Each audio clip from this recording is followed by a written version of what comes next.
Vamos lá, pessoal. Artigo 3b. O juiz das garantias é responsável pelo controle da legalidade de quem, professor? Do processo? Não, das investigações. Da investigação criminal. Ah, professor, do inquérito, né? Não, investigação criminal é mais amplo. Pode ser a investigação da defesa, pode ser o famoso PIC, Procedimento Investigatório Criminal lá do MP, pode ser o inquérito policial, mas é ampla a interpretação. E pela salvaguarda dos direitos individuais. Então, a intenção aqui é garantir direitos individuais. Direito do devido processo legal, direito contraditório, direito a sofrer ali consequências apenas em situações específicas do juízo garantidor, tá bom?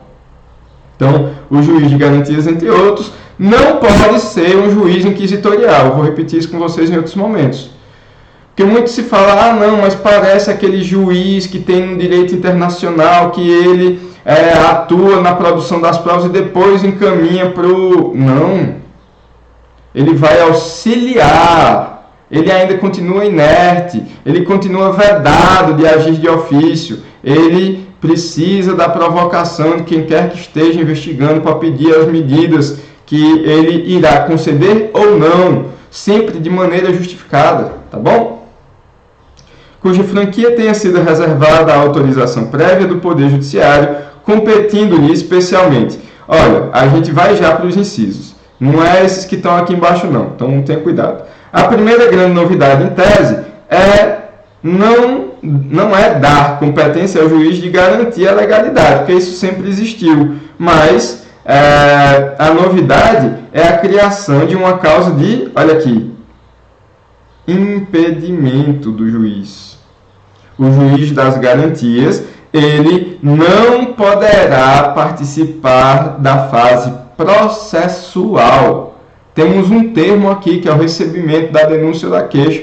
Recebeu a denúncia ou a queixa, tchau para o juiz das garantias, passa para um juiz imparcial, que vai ser chamado ali de juiz do instrução e julgamento, tá bom? Da instrução e julgamento. Então vamos lá, conceito de juiz de garantias aí, conceito do professor André Machado Maia, trazido pelo professor Renato Brasileiro. Então, vamos lá. Conceito. Consiste o juiz das garantias na atribuição exclusiva a um determinado órgão jurisdicional da competência para o exercício da função de garantidor e não de julgador dos direitos fundamentais na fase pré-processual, com a consequente, exclusão da competência desse magistrado para a sequência da persecução penal.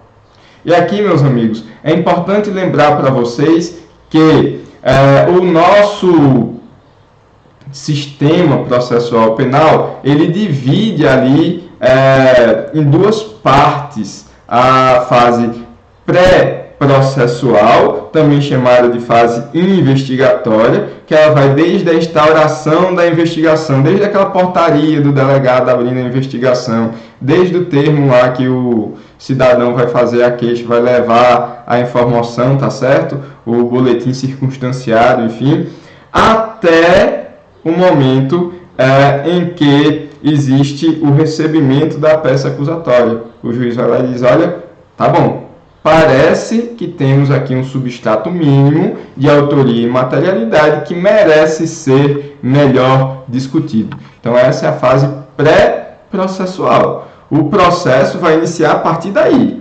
E aí nós temos a fase processual. E nessa situação, agora, com o juízo de garantias, lembrando, pessoal, isso está suspenso. Hoje é dia 25 de agosto de 2018. Eu estou gravando essa aula 25 de agosto de 2018. Até agora, não temos uma decisão ali quanto à liminar dada pelo ministro Luiz Fux, tá bom? Então, vamos lá. Na fase pré-processual, nós teremos o juiz de garantias. Na fase processual, nós temos o juiz da instrução e julgamento.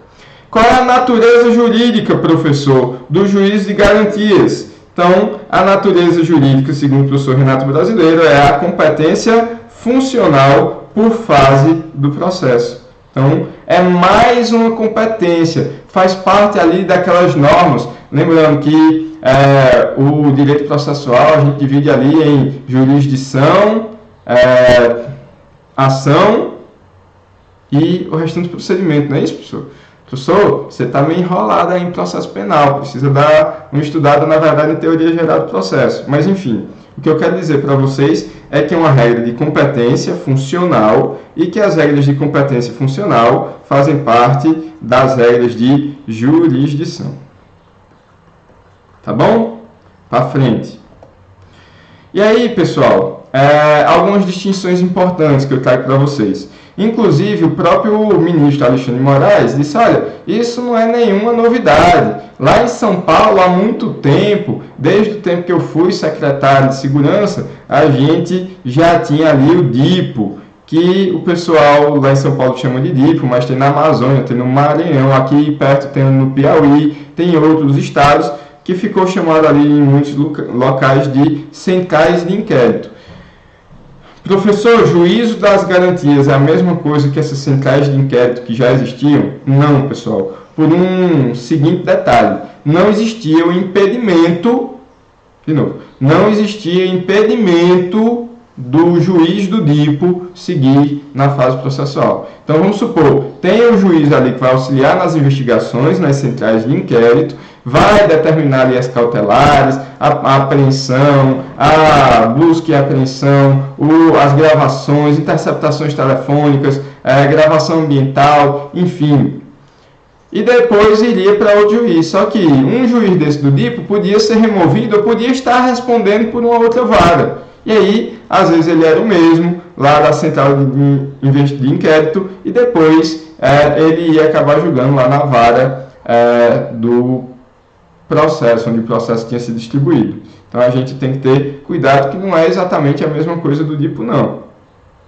Ah, professor, é a mesma coisa desse juizado de instrução que existe aí no direito comparado, tem gente mostrando que já existia em outros países, pelo qual o juiz atua na investigatória. Não, pessoal, porque se vocês forem estudar o juízo de instrução do direito comparado, esse juiz aqui ele se comporta como um juiz inquisitorial. Ele tem iniciativa probatória. Ele pode, por sua cabeça, ex officio, agir no intuito de colher provas. E o juiz de garantias não tem isso, tá bom? Fundamento, professor. Meus amigos, o fundamento maior do juiz de garantias é garantir a imparcialidade do magistrado. Então, aproveitando que a gente já falou muito, que é o pacote do juiz Sérgio Moro, é claro que isso aqui não foi apresentado no projeto de lei dele. Politicamente, convenhamos, sabemos que em parte foi uma certa retaliação ao próprio Sérgio Moro, principalmente ali depois da publicação de notícias do Intercept, né, algumas situações do Telegram, onde o próprio juiz instruía em algumas situações o promotor, o que devia ser feito ou não. Muito se discutiu, mas na prática forense tem muito isso, o juiz sempre atende às partes e tal. Enfim, não vou entrar nesse mérito, não tenho o menor interesse, nem tenho substrato suficiente para tomar uma decisão se aquilo era certo ou errado, preciso estudar muito mais. Mas o fato é que se levantou uma série de desconfianças sobre a figura não apenas do ex-juiz, mas de outros tantos juízes, que estaria sempre facilitando a vida do sistema, na verdade, dos donos do poder acusatório, daqueles que detêm a competência, melhor dizendo, para produzir as provas acusatórias, as peças acusatórias. Então, olha, temos que agir legislativamente no intuito de trazer uma garantia maior da imparcialidade do magistrado, no intuito de garantir um desinteresse subjetivo no resultado do julgamento.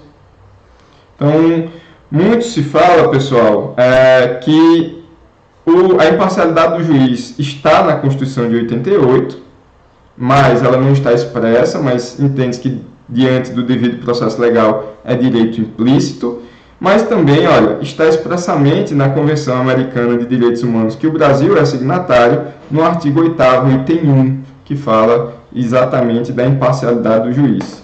Fechamos aqui os 10 minutos, Peço que você volte, que a gente ainda tem muito a abordar, tá bom? Até já.